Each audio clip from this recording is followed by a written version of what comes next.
Shalom. I'd like to start out by giving all glory, praise, and honor to Yahweh Bahasham, Yahweh Shai Bahasham Urchakwadash.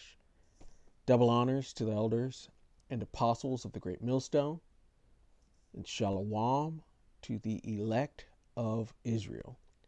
This is Thamayim in Atlanta, and I've got this article pulled up about what DJ Trump just said the other day while he was visiting Aurora, Colorado.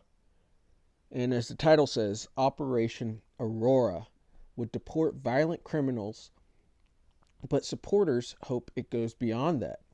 At a campaign stop in Aurora last week, Trump said he would use the 1798 law to conduct mass deportation of non-citizens convicted of violent crimes. It says Aurora, Colorado. At his rally in Aurora on Friday, former President Donald Trump announced he would launch Operation Aurora if elected. It says Trump said it would focus on removing non-citizens who've been convicted of violent crimes from the country, but supporters hope it will go beyond that. And so as you remember, or might remember, in Aurora, Colorado, a few weeks ago, maybe a couple months at this point, they were saying that a violent gang infiltrated an apartment complex and had kicked out the property manager and were taking the rents as funds, and that they were doing this to multiple apartment complexes in the area. And that all originated out of Aurora, Colorado, in which we're going to get that name, which for Aurora. And so from the etymon online, Aurora is morning, light, or dawn. It also goes into the Roman goddess of dawn, or dawn, also the name of the Indo-European goddess of the dawn, from the root to shine, especially of the dawn. And so you could see that, the morning light, the dawn, because they are working on their great project, which is to establish themselves, that being the Edomites, in a rulership position for all of time. They want the blessing and the birthright back, but they're not going to get that because the Lord has already promised that to Jacob, or Israel, being the Negroes, Latinos, and Native Americans, and the Edomites being these red people on the screen, these so-called Caucasians, just like Donald Trump. And they want to remain in rulership, and they have this great plan, this NWO plan, that they're going to put forth to try and stay in rulership. And some of that involves the depopulation of the planet, and other parts of that involve the mandatory micro sea-hipping of the rest of the planet. And so basically, any way you cut it, there's a lot of death that they plan to bring on this world in order for them to stay in a power seat. But the Lord's not going to have it, and while they're at it, the Lord's going to let them kill off a large part of the Earth's population, and they will succeed at that. But as far as staying in power, the Lord wants to set up a righteous rulership, and he'll be doing that under his son, Yahweh Shai, and under the Israelites, all on the throne of David. And with Esau, Edom, so-called white people, and those small hatters, building up this kingdom of heaven. But here's some of what they have in their plans, because they're going to unleash a ton of chaos so that they could bring in their own order. So it says, we will send elite squads of ICE, Border Patrol, and federal law enforcement officers to hunt down, arrest, and deport every last illegal alien gang member until there is not a single one left in this country, Trump said. Operation Aurora was the name given by law enforcement in San Antonio when they arrested Tren de Agua gang members during a recent sweep. Trump says he would invoke a 1798 law known as the Alien Enemies Act to carry out his version of Operation Aurora. So it's that New Dawn. It's Operation New Dawn. And if they come back into our country, they will be told it's an automatic 10-year sentence, says Trump. To support his calling for deporting undocumented immigrants, Trump has used data ICE shared in a letter to Texas Congressman Tony Gonzalez. The letter states there are more than 425,000 non-citizens in the U.S. who've been convicted of crimes including homicide, robbery, and sexual assault, who are non-detained. While Trump shared the data with his followers, falsely claiming that it all happened under the Biden-Harris administration, the U.S. Department of Homeland Security said the data is being misinterpreted. The data in this letter is being misinterpreted. The data goes back decades. It includes individuals who entered the country over the past 40 years or more, the vast majority of whose custody determination was made long before this administration. A spokesperson from the department said in a statement to ABC News. The spokesperson also said non-detained didn't necessarily mean convicted criminals were roaming the streets freely. It means they are not in the custody of ICE. The department said many are in the custody of other law enforcement agencies. But Trump and surrogates like Colorado, U.S. Representative Greg Lopez, who represents Colorado's 4th Congressional District, continue to blame the Biden-Harris administration and continue to exaggerate crime in Aurora. We cannot have an administration continue that is not acknowledging what is happening in every state.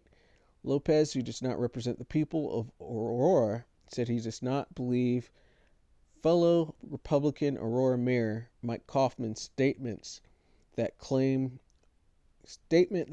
about Venezuelan gangs in Aurora have been grossly exaggerated. And yeah, we're going to stop there. But basically, Trump's using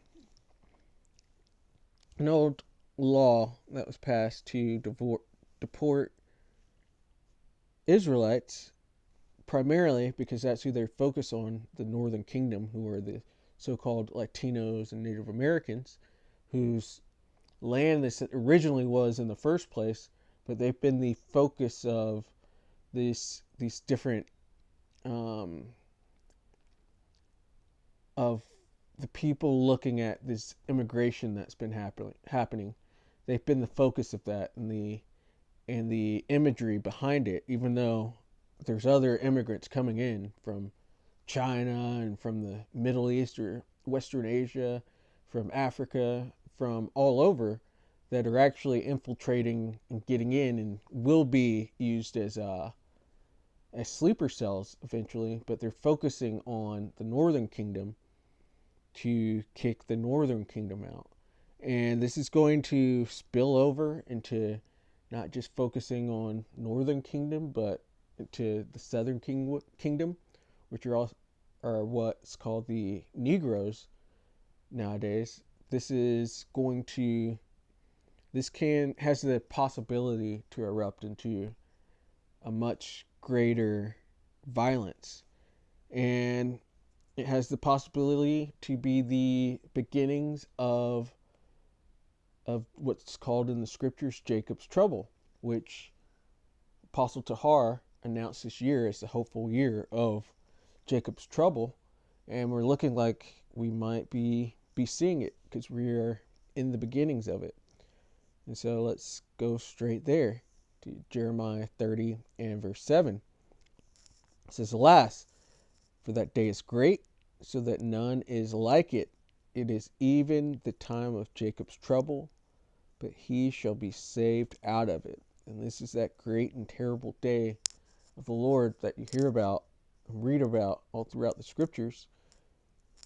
It's this day that's going to be one of the most troubling days of all time, as said here in Daniel 12 and 1. It says, "And at that time shall Michael stand up, the great prince which standeth for the children of thy people," those are the Israelites, "and there shall be a time of trouble, such as never was since there was a nation, even to that same time. So, time of trouble of all the history of the earth, which the earth has a very dark and violent history. But the Lord's saying this day, this time that we're coming into, it's going to surpass all of these other violent and dark times that have been on the earth. He's saying this day is it. This is the biggest day of all of time. He says, and at that time thy people shall be delivered, everyone that shall be found written in the book. So that's the deliverance of the elect. But to be delivered, the elect have to go through this time of trouble such as never was before, which is Jacob's trouble. So great that Michael's going to have to come back and fight for us, for the hopeful elect of Israel, because the devil sees that he has a short time. So he's going to come down with great wrath, just like they're speaking of. And with this 1798 law act that they're speaking of, in this Operation Aurora, this is an example of the devil about to come down with great wrath. This is Revelation 12 and verse 12. Therefore rejoice, ye heavens, and ye that dwell in them. Woe to the inhabitants of the earth and of the sea. For the devil meaning deceiver, which is speaking of the Edomites in this case, which Trump is a deceiver. He is a devil, and his whole race, including those small hatters, those 1948ers, they are deceivers, and this whole world is a lie because of the lies that they have told and their forefathers have told. They are the devils of the Bible. But they have a temporary blessing to have rulership on this earth, but it's coming to an end, and they've been being exposed as being the devil, as being the Edomites, along with their atrocities and their lies that they've committed over the centuries. And so they're being exposed, and so they're going to eventually just lash out in great violence. And that's what this is telling us. It says, woe to the inhabitants of the earth and of the sea, for the devil is come down unto you, having great wrath, because he knoweth that he hath but a short time. So they have just a little bit longer that they can be in rulership, and that they could try to get their great enterprise off of the ground and get it rolling. And so, and seeing that they have this short amount of time to stay in rulership and to get their enterprise rolling, which is the NWO, they're going to come down with great violence because of the people not complying, people understanding that they are the devil and that you shouldn't comply to them, understanding that their whole world is built on lies and that you can't go along with them and what they're doing, and understanding that they're just not fit for rulership. These people are going to go against it, and the Edomites are going to lash out in great violence.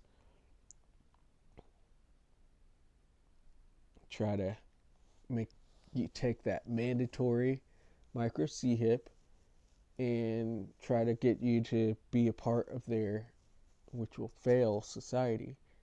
It's not going to work out for them because they weren't set up to rule permanently. The Lord's going to cast them down.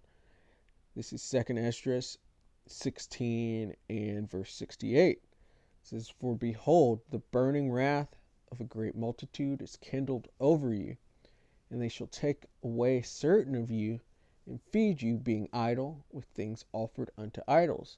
Because some of us will be martyrs, some of us will be taken away into these prison camps, into these internment camps.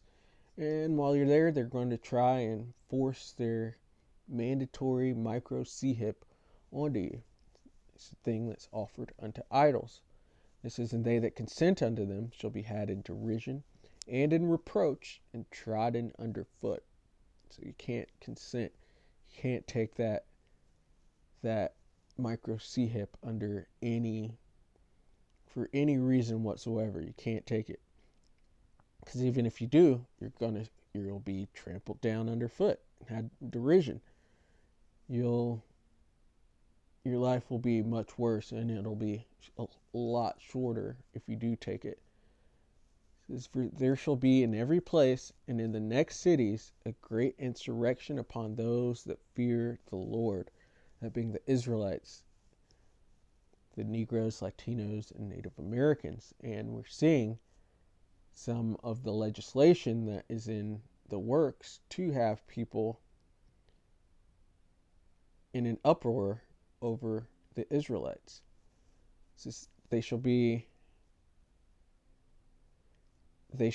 like madmen, sparing none, but still spoiling and destroying those that fear the Lord. For they shall waste and take away their goods, and cast them out of their houses. Then shall they be known who are my chosen. This is the elect, that 1/3 that can be saved of the nation of Israel. And they shall be tried as the gold in the fire, because this is a great trying period for the whole earth. And the elect has it this way, this hard way,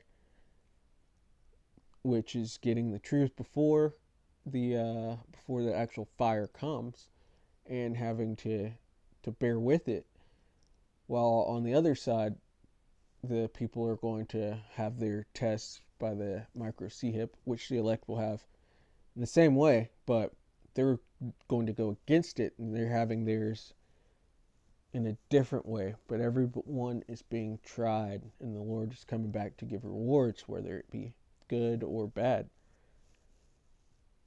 It says here, O ye my beloved, saith the Lord, behold, the days of trouble are at hand, but I will deliver you from the same. That Jacob's trouble, which is coming, but the Lord's going to deliver his hopeful elect, or his elect. It says, be ye not afraid, neither doubt, for the Most High is your guide. And so we're putting all of our hopes and everything into one basket of the Lord, because we want him to deliver us out of the hell that is coming onto the earth, with there being world wars and civil wars and race wars and famine and plagues and mandatory C-hipping, Jacob's trouble, and then the eventual nukes that are going to come onto the shores of America or of Babylon. We want to get out of this. And so we're putting all of our hope into Yahweh, Bahashem, Yahweh Shai.